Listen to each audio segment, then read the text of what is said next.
It's time for the Rose Chat Podcast, a podcast dedicated to celebrating the world's most beloved flower, the rose.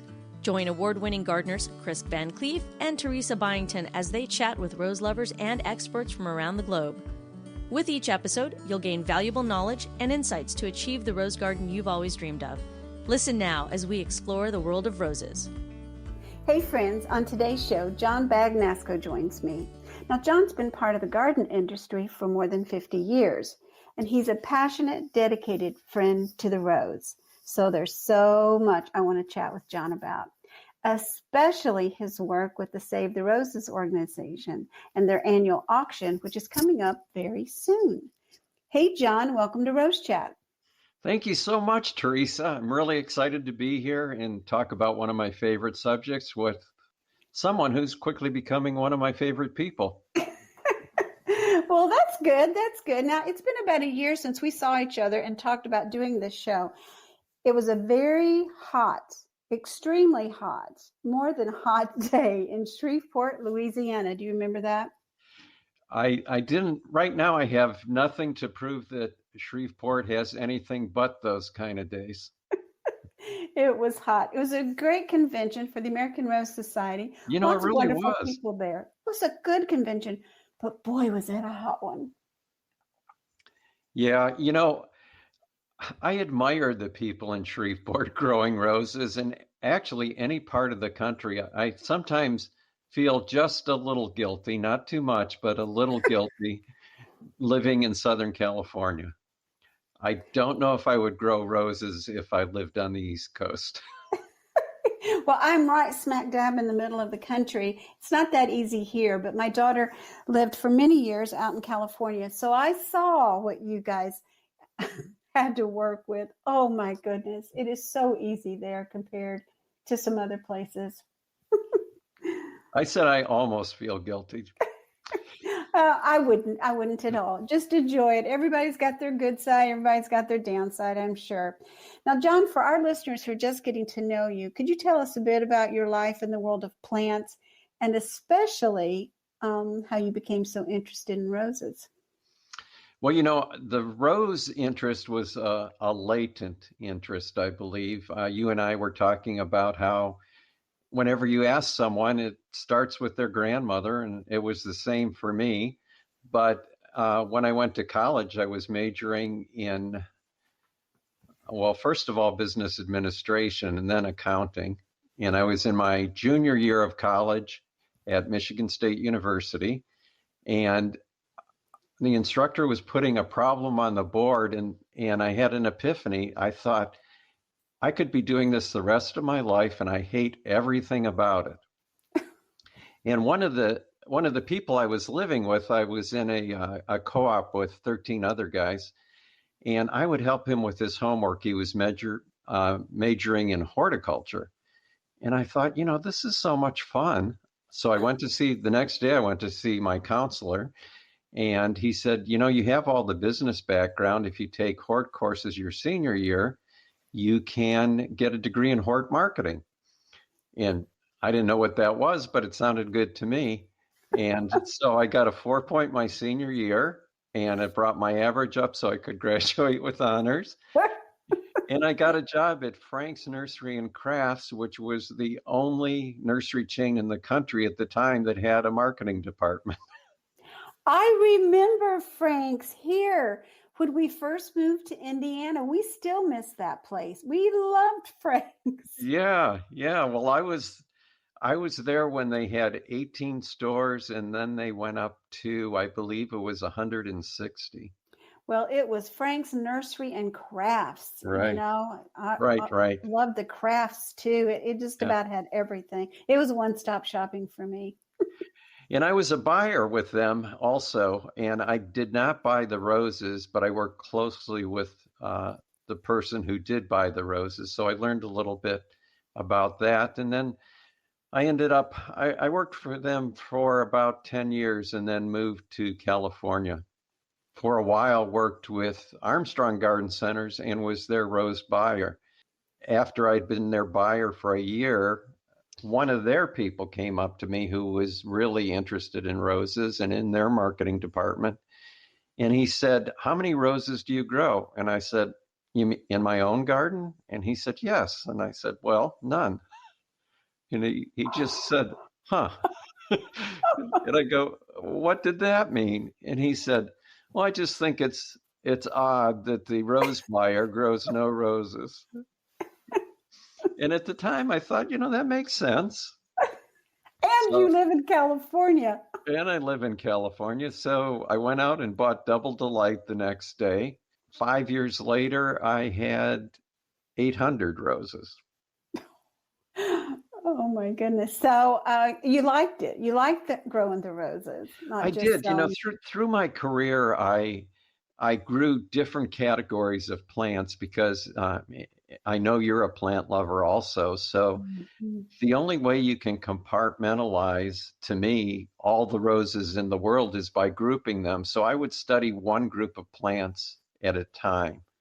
I read all 10 volumes of the Euphorbia journal and collected euphorbias for a while. So 30 years ago, I started to do the same with roses, and now I'm to the age where it's too late to change. So they've captivated me, and this is where I'm staying.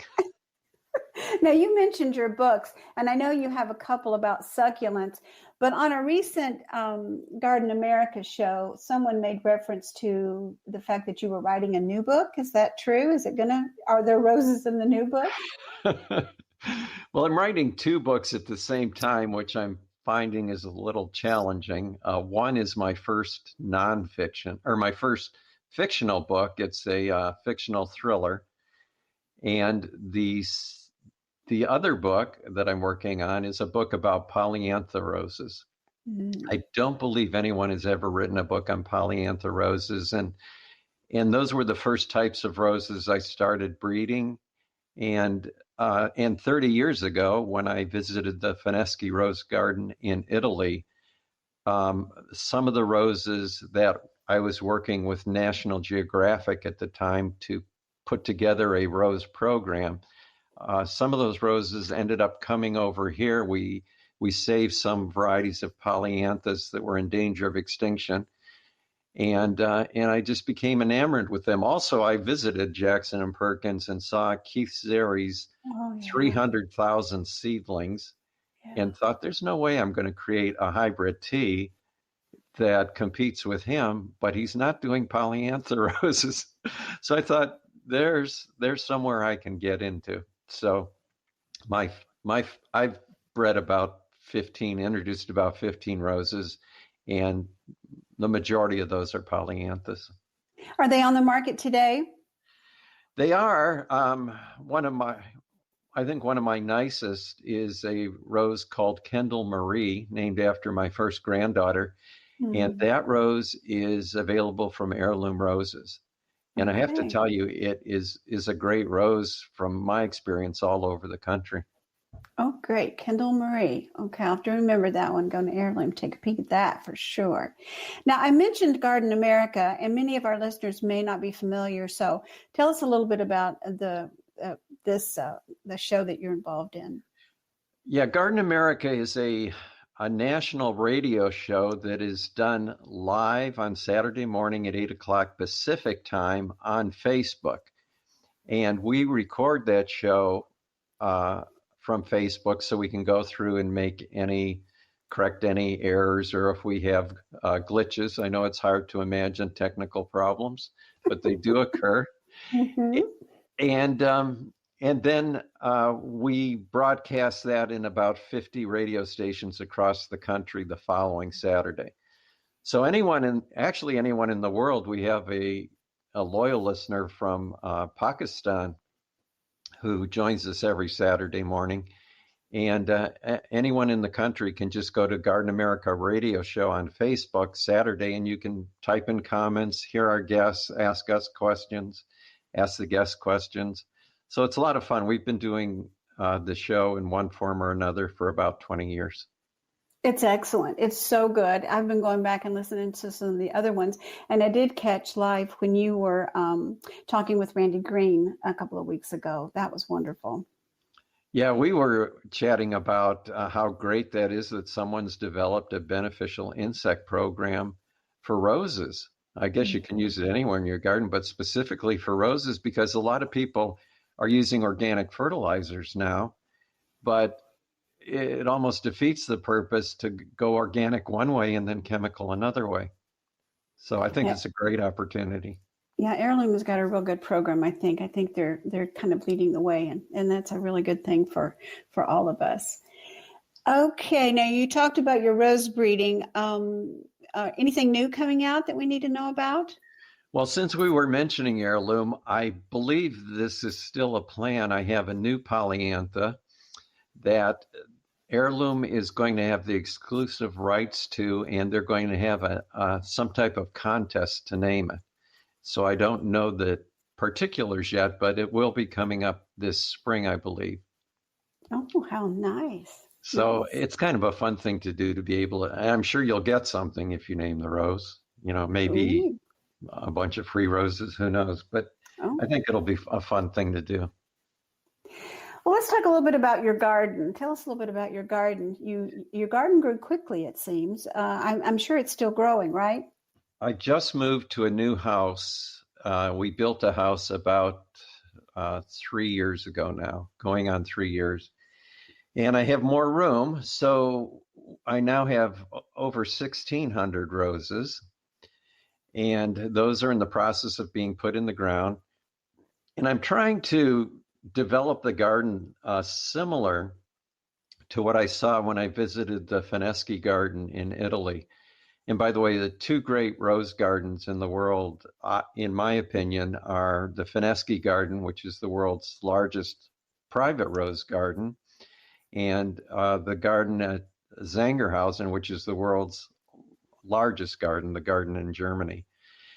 But when I first visited Fineschi, I was shocked because Professor Fineschi is a scientist. Had his garden set up, as you walk into it, there were species roses, and the more primitive species coming up to species that developed later on. And then it went into old garden roses, and they were grouped by class, by teas, chinas, some of the other older classes now that are escaping me. But he grouped them by class. So I was anxious walking through the garden to come to the modern roses, and I thought they'd be grouped by floribundas, hybrid teas, and they weren't. They were grouped by breeder. Oh. And the thought just entered my mind that I was in a museum, like maybe I was looking at Van Gogh paintings, but they were Magritte roses. So I had this overwhelming feeling of, this is a true artist, looking at Sam Magritte, the roses he bred, and he didn't work with pigments and in marble, but instead he worked with genetics and created these living works of art. I began to realize that each living work of art is different and needs to be preserved. If it disappears from the earth, that would be like, maybe losing a Da Vinci or a Michelangelo or Raphael, one of those. So that's what really started me to become really excited about preserving roses. So going back to your move, when you moved to your new home, did you bring your roses with you, or are you putting in newer roses? I did bring probably half of them with me, maybe a little bit more than half. Mm-hmm. And then because of the rose auction, where we sell about 200 roses a year, I'm always getting in new material and trying to save one of those roses and then offer the other in the auction, so that if something happens to the one that went into a person's garden, we still have a backup here. Mm-hmm. And I'm trying to group these roses in my garden. I guess I wasn't clear, but I'm trying to group them also by breeder, at least the modern roses that way, and then the older garden roses by class. That's going to be absolutely stunning. That's going to be so pretty. And it just feels right. I understand what you say when you went there and you felt like you were in a museum. That just feels right. So I love this. Well, last summer on my bucket list was visiting Zangerhausen since I had seen Fineski, and I was able to do that with Greg Lowry and Steve Dunatoff, and we toured the rose gardens of Germany and ended up in Zangerhausen. And my expectations were extremely high, so I thought I might be a little disappointed, and I wasn't disappointed in the least. Zangerhausen has over 80,000 roses and almost 9,000 distinct varieties. In many of the roses they have the last one in the world. So we were able to develop a relationship with Zangerhausen, and we're trying to preserve some of those roses. But what really made me feel proud was they started asking me for roses they had lost. And we've shipped them about 10 roses that they had lost in their garden. Oh, that is special. Yeah, that's special. So you've touched on the auction. So let's just start from the beginning. Tell us all about Save the Roses auction. Well, the auction started 25 years ago. Well, 24. This is the 24th annual auction. And we sell in the auction between 120 to 300 roses, depending on how many we have propagated for that year. And I would say about 60 to 80% of the roses are roses not available commercially. We have donations, so a lot of the donated roses are available, but we put them out at a lower price and hope that we can get them in people's gardens. So we try to have something for everybody. If you go to our website, our auction website, which can be found two ways, either savetheroses.com or ccrsauction.com. CCRS stands for California Coastal Rose Society. You can see a list of all the roses available and a link on each rose to help me find. So you can find out about it. Bidding is open right now. So the auction is on the 13th and 14th of April. And you and I had, I have a tendency to get off track, so feel free to steer me right back in whenever you want. But you and I have talked about how important education is. So our auction used to be a one-day auction. Now it's a two-day auction because the first day we bring in speakers, noted rosarians from around the country and hopefully next year from around the world also.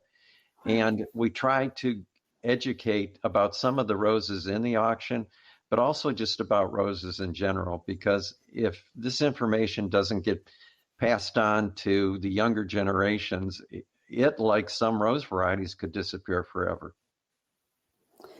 Yeah, that's hard. That's hard. We don't want that to happen. One of the featured rose, every year we try to feature a rose in the auction. And last year, the rose we featured was Lemon Chiffon, which if you go to Modern Roses 10, it says this rose is extinct. So we don't always feature extinct roses.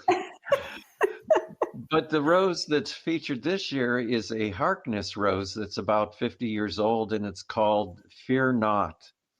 Oh. And if you go to Help Me Find, you will find no garden in the world lists this except me. And the rose that we're going to auction will be the only one offered anywhere, I believe, in the entire world. So I know a lot of people are afraid to be put in charge of something like that. But, the hope is with the auction is to get these back into people's gardens so they can begin sharing. As a plant lover, something you always do is try to take cuttings or divisions and to share roses with your friends. So we're hoping that the people will do that with some of these roses. Propagation is truly and seed starting, truly, there's just so rewarding. It's just one of my very favorite things. It really is, and especially starting seed starting in general, but starting roses from seed, it's like having a new child to watch Yeah, your first bloom open up. yeah. And I have about 100 this year. All my breeding is done outdoors. Just hopefully that'll it'll the help me pick out roses that are hardy because they've spent their entire lives outdoors. So I Yeah. have about 100 this year that I'm just waiting to see what they look like. Oh my goodness. Just like Christmas every day when you go out there to look It and really see. is. It really is. And then you find yourself going 2 or 3 times a day, and then by the third time you realize, it probably hasn't changed much since this morning. Now, talk to us about the world of rose curators. You're holding a lot of roses. We have other people that are holding a lot of roses. So tell us a little bit about that process and who these people are that have these thousands of roses that they're keeping safe and happy. Well, one of the Friends of Vintage Gardens is something that Greg Lowry put together when he realized that his rose garden just couldn't be kept up anymore. The expense and the time and labor and effort that goes into even a small rose garden, and he had over 4,000 varieties, and he just physically could not keep up with it. So I believe he's the one who came up with the idea to take certain groups of his plants and send them to curators across the country. And the California Coastal Rose Society, which I'm president of, and it's here at my house, we hold the hybrid tea and the Floribunda collection, and just added the Polyantha collection since I'm so interested in Polyanthas. And then other people have the hybrid perpetual collection. Other people have the tea collection, the hybrid musk collection, different collections, the China collection. And that's a way to break down this huge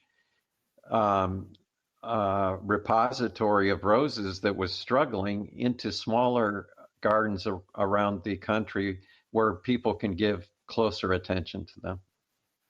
Now, are they for sale from these places, or Well, is that something different?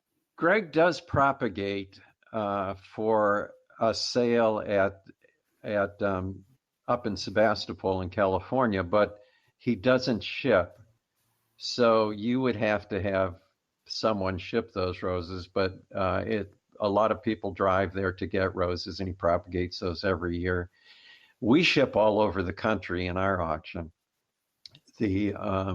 So sometimes Greg will propagate roses for the auction if he's coming down, and we'll put them on, and then those roses get sent out. And then our collection that we're holding for Greg, a lot of the roses in the auction this year are hybrid teas that came from that collection that we've multiplied either by division, cutting, or Steve Singer at Wisconsin Roses has been a great help budding roses for us on multiflora rootstock every year. Oh, that's nice.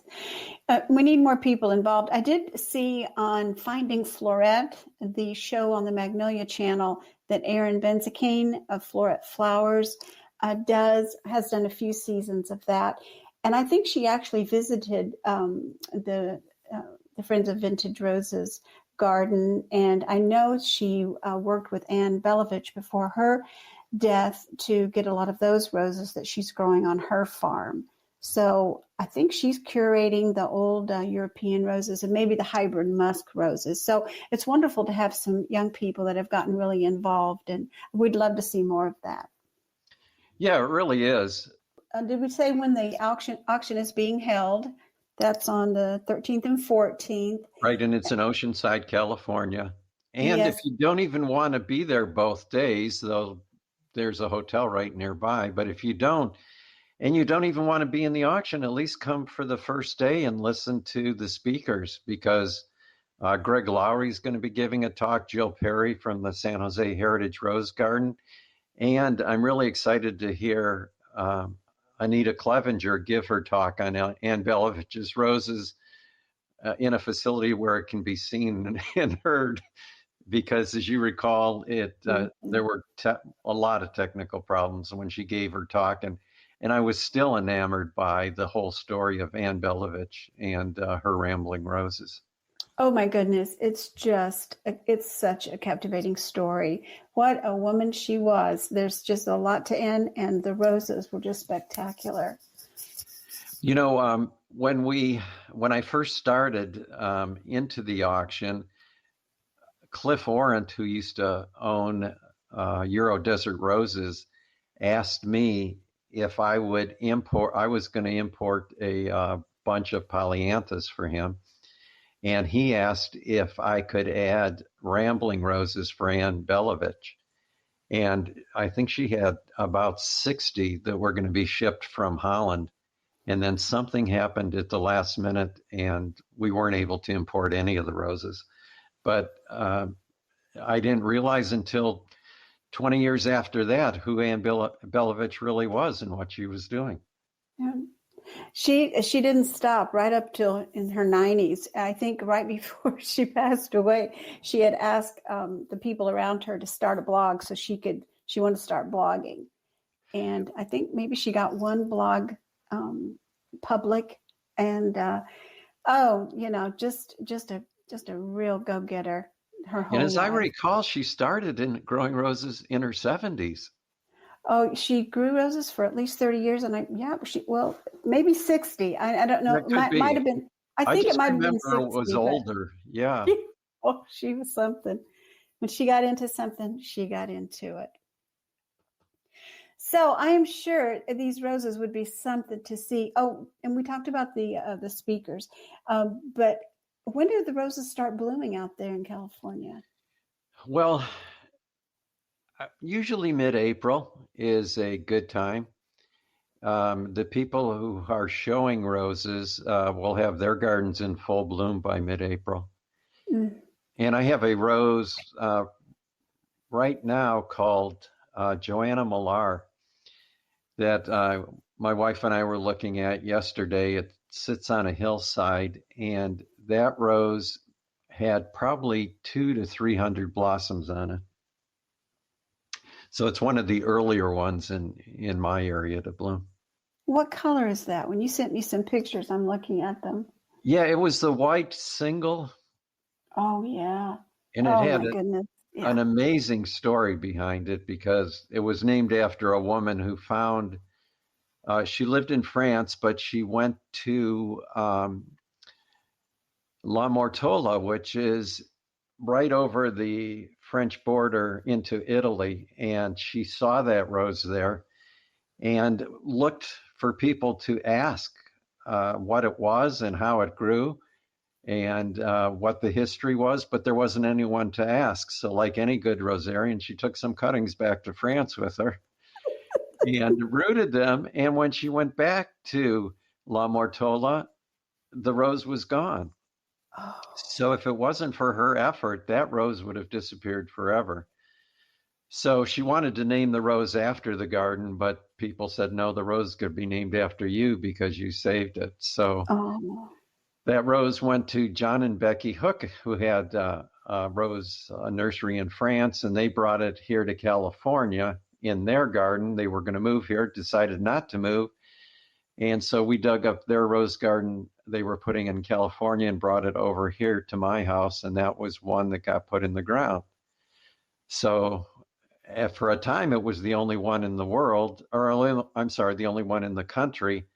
And then I, out of the blue, got an email from her stepson, who has a historic bed and breakfast in Virginia, asking if he could get one of the roses to remind him of his stepmother.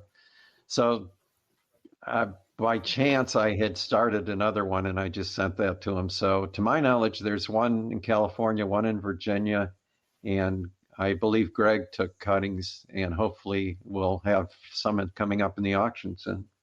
Oh, so special.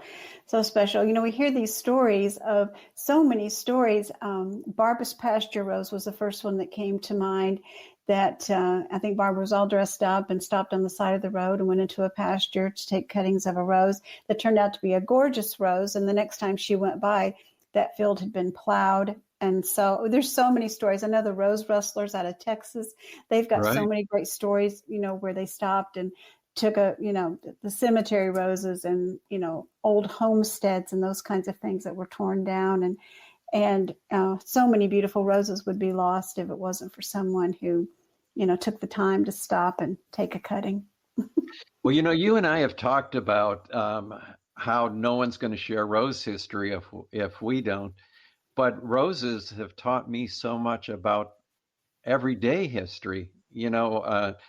If you look at the name of a rose and try to find the background of that rose, sometimes there's a whole world that you didn't know existed. And I told you about one of my favorite roses being named after Fleur Coles, who was a fashionista from the 40s and 50s. And I don't know if you've had a chance to research her yet. Oh, everything. Oh my gosh. That was a fun rabbit hole. I could not, we were doing some traveling right after you had mentioned that to me. Uh-huh. So I was, in the car, had plenty of time. And I just was like telling oh my gosh. And then there's this. I mean, she actually wore a rose in her lapel or in a pin or pinned to her belt. Wasn't she something? And this is back when women weren't doing as much as they are today. I mean, she was as accomplished as any man of the era. And the things that she did and her ideas, her magazine, for our listeners, is a collector's item. It only published for 1 year. It was a fashion lifestyle magazine. But the May issue, which occasionally comes up on eBay, can be bought, and it's definitely worth buying. She did such strange things as putting out a rose issue and then putting rose oil in the magazine because there was no scratch and sniff back then. So people would smell roses when it arrived at their house, which is one of the reasons why it went out of business in a year. But still, it's really worth looking into her. And fleur is like the French word for flower, Fleur, and Coles is Cowles. So look, like Teresa did, look up Fleur Coles, and I think you'll be amazed at her accomplishments. And the rose is spectacular. Oh, it's such a fun story, and just people we wouldn't know if it wasn't for that there's a rose named for them. And so there's a lot of that in the rose world. It's just infinite what we can learn and just walk through history. Every culture has their rose stories. So it's something that's just, we're not the only ones that were fascinated by roses. It's timeless for sure. Well, public rose gardens are disappearing across the country and across the world. And in La Cañada, California, they used to have, I believe, the only, if not the only, at least one of the only collections of Japanese roses in the United States. They had a lot of Seizo Suzuki's roses. And that garden has since been plowed under. The Japanese part of the garden, and modern roses have replaced it. But we were able to get in there ahead of time and take cuttings and save almost every one of those roses. So I now have a Japanese rose garden in back of my house, and we try to put those roses in the auction every year. Mm. So how many roses will be in the auction this year? This year if you go to the website, you can check on or click on the silent auction and the live auction. And there's 20 roses in the live auction and about 125 in the silent auction. Mm. If you bid online, what we do, you fill out a form and we assign a proxy to do your bidding for you. So if say you want to bid on a rose that that you're willing to go up to $100 on, but the current bid is $15. we'll assign a proxy to you who will watch that rose, and they're not going to put $100 on it, but if the current bid's 15, they'll put 16. And so you don't have to worry about spending money when, if you were there in person, you could have got it for less. Well, John, I can't let you go until you answer the question that all inquiring minds want to know. You've seen so many roses, you've created roses, and you grow so many roses. So give us a few of your favorites. Well, I'm almost hesitant to do this because if you tell someone your favorite rose, they want to go out and buy it. And it's not available because my favorite roses are really rare. But some of the roses that I like, Ping Lim is one of my dear friends, and I have a Ping Lim rose garden. And Ping has the new series of roses that's available in I think some of the chain stores like Home Depot even. And they're called True Bloom. Mm-hmm. So his roses are spectacular, but some of his older roses had just come into bloom for me that I put in this year. And one is called Golden Eye. And the other one, which is a single red with this brilliant golden eye. And the other is High Voltage, which is kind of a old garden looking yellow rose. So those right now are two of my favorites. And then still available, if you search for them, anything by Jack Christensen. I think Christensen was an amazing breeder, except I think some of his roses get black spot back east, so you do have to watch for that. But the flowers are phenomenal. Silverado is one that I really like, and I know you can get that occasionally. And then, to be honest, I don't have a lot of modern roses other than Pings, because if it's available, then I right now don't have room in my garden. I need to save roses, but a lot of the new roses that are out there are, disease resistant. A lot of the roses from Germany, where they've outlawed spraying for such a long time, are going to work in gardens across the country with very little maintenance. So anything from Cordes or Tantau in Germany is worth getting. And then also, depending on where you are, if you're in a New England climate, then get some English roses, because you're going to be growing them the same way they do in England, and they'll do good in your garden. So anyway, I guess that was a long and not so specific way of answering your question. Well, I love your response about Ping Lim. He too is a friend of mine, just a darling, very, very talented man. And one of my favorite roses, and one that I have given away to lots of people as gifts, is Music Box. It is just beautiful, has some fragrance, very healthy. I think I have had up to 11 of those at one time. I think I'm now down to maybe 7 because I've shared a couple, but making room for some other things. But I absolutely love that rose. It's just outstanding, and lots of thorns, but worth it. It's worth it. I think he has a rose that won an award at the Biltmore Rose Trials. It's a climbing rose called Flying Kiss, which is also nice. But one that you might look for that's just come out this year, it's in the True series, and I forget what the true name is, but if you go to Help Me Find and look up Professor Lee, Lee, that was Ping's instructor when he was in school, and he named this really fragrant climbing white rose after her. So that one is available around the country, and it's one you should look for. Oh, that's nice. That's nice. I've heard him mention this story, but I think it was in a talk a couple of years ago, and I don't think the rose was out yet. So that's great. I happened to see Flying Kiss at the Biltmore during the Rose Trials.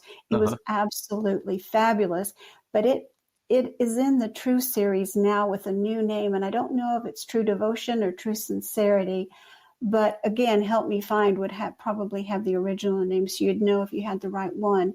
But it was originally Flying Kiss, but Right. but it has a new name now. But yeah, it was a well-behaved, didn't get overly tall, and not a rambler, but definitely a beautiful climbing rose. Yeah, and Ping is also breeding for disease resistance, so all his new roses are going to be do well around the country. And I was trying to think, Ping has an older rose that just won an award in Europe. And he was telling me about it. It's called Funny Face. So because it's a new winner, I think that may be available somewhere also. Mm-hmm. Funny Face. Okay, I'll have to write that one down and take a peek at that one. Yeah, my wife really likes that rose when it came into. She likes Ping's roses anyway, which is why I have so many. Well, they are there's so many that are available here, and for a very good price. I'm just thrilled. For probably the last 5 years, our local Lowe's has had the Easy Elegance collection, and they are such a good value, and they're just going to be such a good rose for you. Even a beginner is going to have a lot of good luck with these roses, so you don't have to be afraid of them at all. Yeah. And, Ping's older roses too, even though he's advanced a lot in his breeding over the years, his older roses were when he was working with Bailey's Nursery, which is, I'm trying to think, one of the colder climates, Minnesota or somewhere like that. So all his roses really are going to, I would say, probably do well anywhere in the country. Mm-hmm. I think you're right. Well, John, this has been great. Thanks so much for joining me today and sharing all of this information about roses. I could go another hour if you'd like. I'm sure we could. My roses are calling me. Unlike you, we're at the trimming stage and cleaning up from winter stage, and no blooms. This will be a while for us. Even though we are having an early spring, we never trust Indiana. Well, we get snow in April sometimes. Even last year, we were building tent cities in April because it got so cold, down to like 23. So spring is not to be trusted in Indiana. Well, I told you I was from Michigan, and we always knew when there was going to be a spring frost, because it was when the magnolias were ready to open. We would always get a freeze to freeze off the blooms.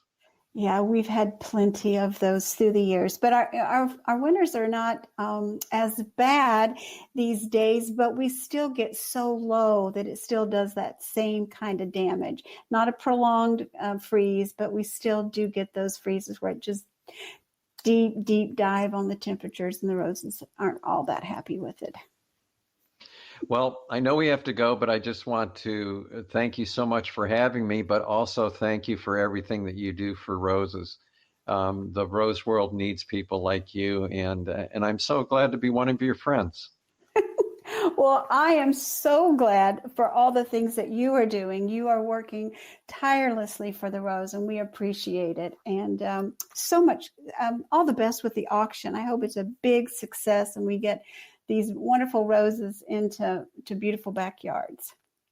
And by the way, if anyone has a question about the auction, I don't mind if they want to contact me directly. It's just, my email is just john@gardenamerica.com. I'll be happy to answer any questions. Oh, just perfect. Well, friends, thanks for joining us today. We hope you learned about some new roses. And if you want more information on the auction, I think John said ccrsauction.com is the website. So go take a look at what's being sold this year and a little bit of information on the roses. And friends, until next time, wherever you are in your stage of gardening, happy gardening. You've been listening to the Rose Chat podcast with Chris Van Cleve and Teresa Byington, expert rose gardeners who want to help you achieve the rose garden of your dreams. Don't miss an episode. Listen anytime on our website at rosechatpodcast.com or listen on the go via the Rose Chat app on iTunes and Stitcher Radio. Share this podcast with your social networks and join us on Facebook, Twitter, and Instagram by using the hashtag RoseChat. Join us next time for another edition of the Rose Chat Podcast. The Rose Chat Podcast is a production of the Rose Chat Media Group, Birmingham, Alabama.